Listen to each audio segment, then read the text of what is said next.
O Senhor esteja convosco. Ele está no meio de nós. Proclamação do Evangelho de Jesus Cristo, segundo Mateus. Glória a vós, Senhor.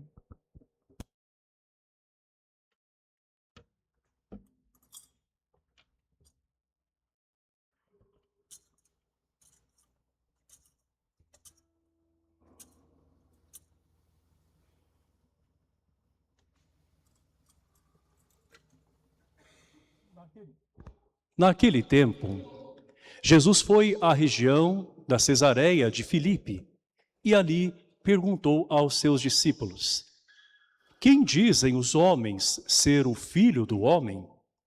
Eles responderam: Alguns dizem que é João Batista, outros que é Elias, outros ainda que é Jeremias ou algum dos profetas. Então Jesus lhes perguntou: E vós, quem dizeis que eu sou? Simão Pedro respondeu: Tu és o Messias, o Filho do Deus vivo.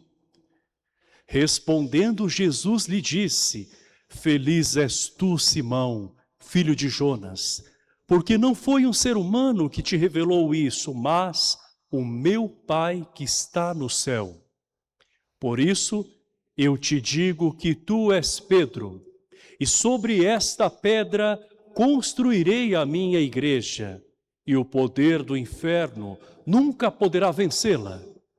Eu te darei as chaves do reino dos céus.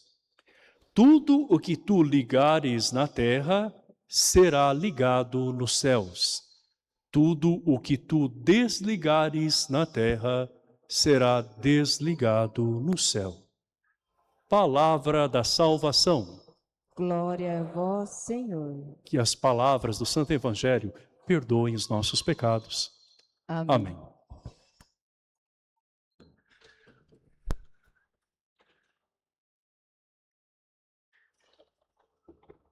Fazemos parte da igreja que é católica, ou seja, universal, está em todos os povos. Apostólica, que tem o seu fundamento nos apóstolos, escolhidos por Jesus.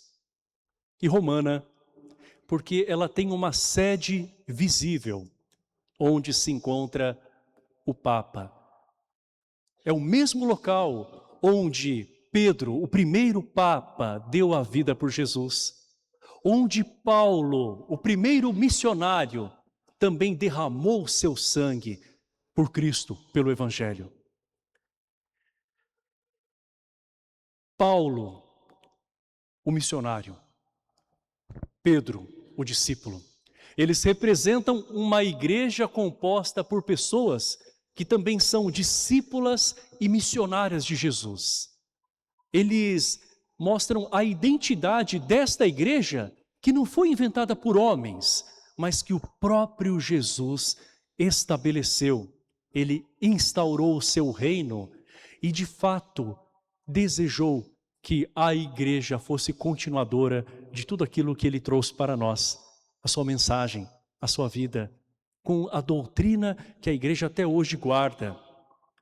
E quando Jesus diz a Pedro, aquele homem que era um pescador rude, até impulsivo, com temperamento forte: Pedro, tu és pedra. Ele está dizendo que Pedro agora é como que uma pedra fundamental sobre a qual Jesus vai edificar uma igreja que é feita de vários tijolos humanos, que são pessoas que a constituem. Quando Jesus entrega a chave, simbolicamente, a Pedro, ele está dando acesso aos mistérios divinos. É o poder e a autoridade que ele dá a este homem, com a luz do Espírito Santo, para que Pedro possa interpretar as palavras de Jesus. Para quem você dá a chave da sua casa quando você se ausenta dela? Certamente para alguém de confiança, não é? Jesus confia ao primeiro Papa esta igreja. É por isso que nós temos grande respeito por essa figura, que não é simplesmente mais uma personalidade mundial, ou simplesmente o líder do Estado do Vaticano. É alguém que é vigário de Cristo na terra. O Papa Leão, que é sucessor daquele primeiro chamado por Jesus, o Papa Pedro, São Pedro.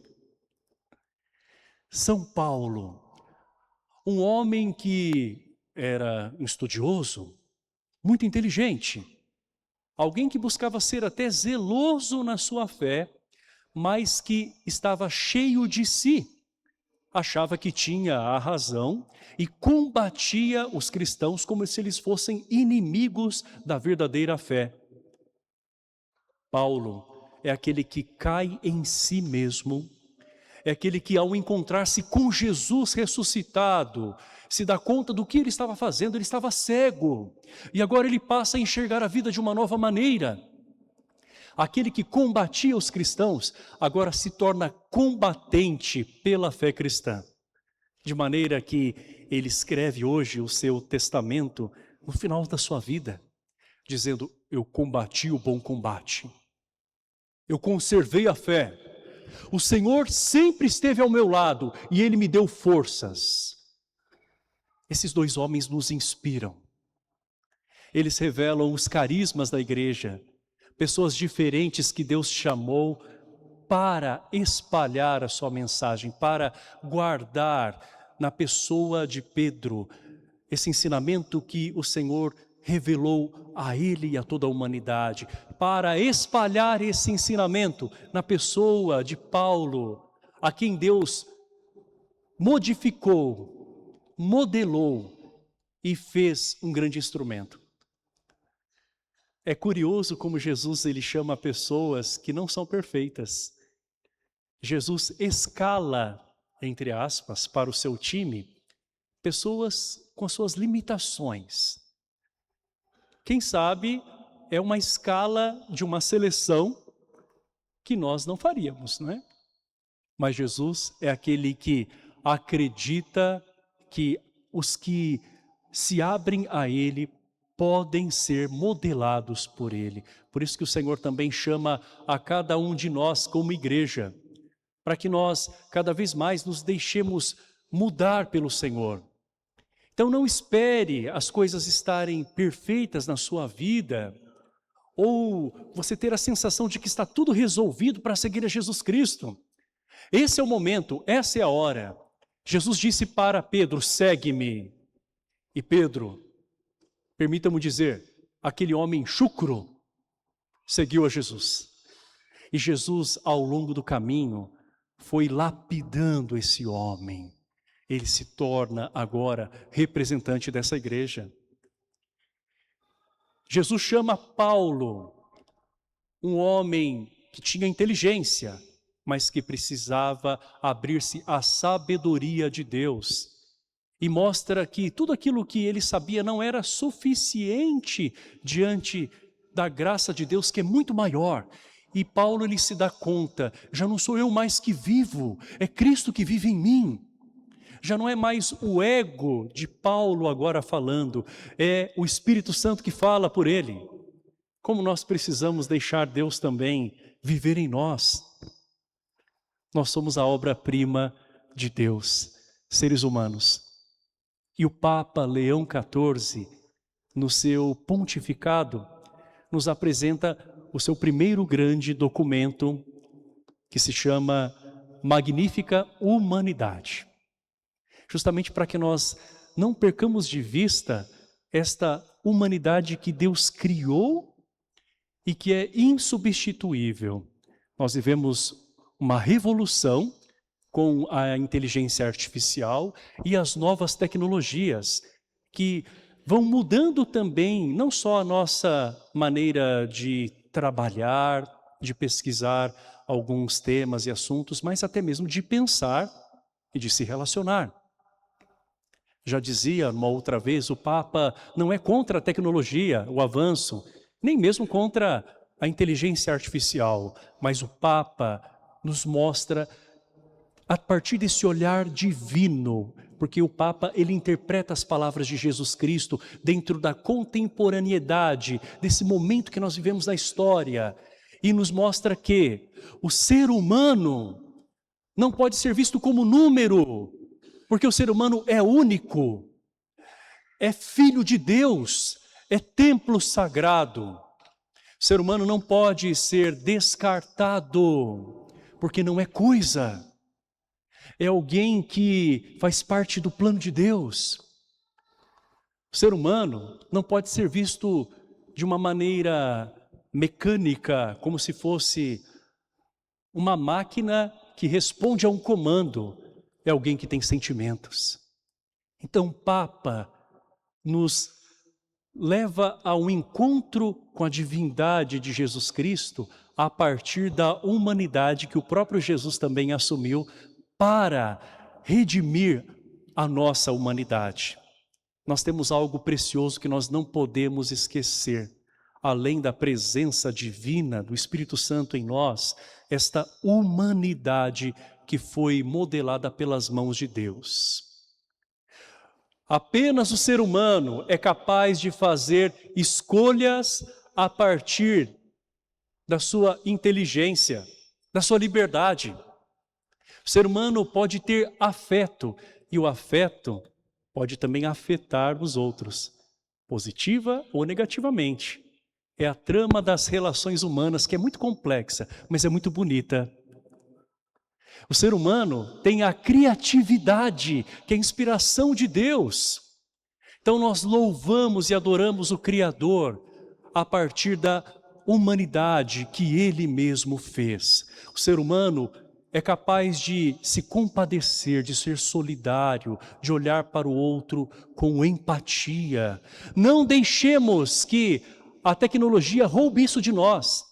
A tecnologia tem que ser usada como auxiliar, ferramenta e não substituta para nós. Não nos enganemos, meus irmãos, com respostas rápidas que nós podemos obter através da inteligência artificial. Em termos de pesquisa, ela é muito eficaz e nós devemos utilizá-la sim e para o bem. Mas na vida nós não temos respostas rápidas para tudo. Existem coisas que precisam de discernimento, precisam de tempo para a gente poder ir decodificando, ir entendendo o plano de Deus e também quais os passos seguintes que nós precisamos dar. Do contrário, nós nos tornamos imediatistas e vamos perdendo a nossa humanidade. E daí, sem perceber, a gente se torna muito frágil. Por que será que neste século nós temos tantas pessoas que estão adoecendo na mente, no espírito, emocionalmente?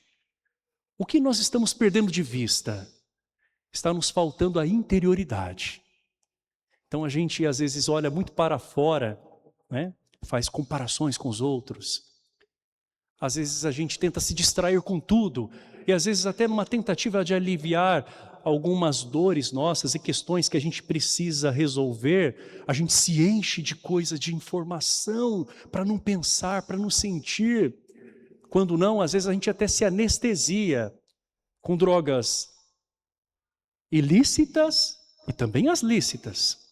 E tantas outras coisas hoje que parece que trazem uma sensação de bem-estar, mas depois nos lançam num vazio. A magnífica humanidade criada por Deus fez com que Pedro e Paulo, plenamente homens, fossem revestidos da divindade. E estes homens, com a graça do Espírito Santo, fizeram com que essa mensagem chegasse até nós hoje. Mais de 2000 anos se passaram e nós estamos aqui ainda reunidos. Muitas coisas aconteceram ao longo da história, envolvendo a Igreja Católica, e ela se mantém. Existe algo de divino nisso e nós temos que reconhecer.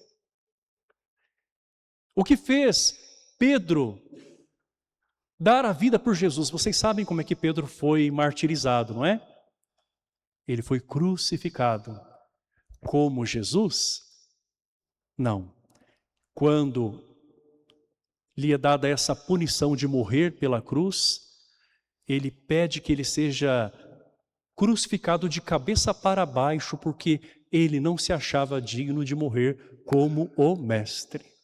Aquele mesmo Pedro que havia negado Jesus, aquele mesmo Pedro que havia, de certa maneira, fugido da sua missão, agora ele abraça Jesus num amor tão grande que ele é capaz de dar a vida. Paulo, alguém que se tornou tão sábio que ele perde a cabeça literalmente por Jesus. Às vezes a gente perde a cabeça por tão pouca coisa, né? Perde a cabeça quando a gente está estressado, perde a cabeça com alguma tentação que vem assim, muito forte no momento, mas depois não sobra nada, né? A pessoa fica autodestruída, né? Perde a cabeça, às vezes, por alguém no qual se investe tudo, e as pessoas não vão conseguir suprir todas as necessidades e os anseios que nós temos.